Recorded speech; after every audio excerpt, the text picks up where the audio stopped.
Cloth, কাপড়. I need a piece of cloth to clean my table. আমার টেবিলটা পরিষ্কার করার জন্য এক টুকরো কাপড় দরকার. Cloth, কাপড় পরানো. Please clothe the naked baby. দয়া করে নগ্ন শিশুটিকে কাপড় পরাও. Breath, নিঃশ্বাস. We take breath every second. আমরা প্রত্যেক সেকেন্ডে নিঃশ্বাস নিই.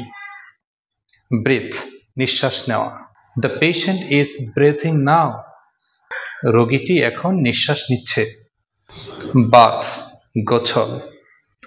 I need to have bath after completing this work. কাজটি শেষ করার পর আমার গোসল করা দরকার. Bath, গোসল করা. Some children are bathing in our pond. কয়েকজন শিশু আমাদের পুকুরে গোসল করছে. ধন্যবাদ সবাইকে.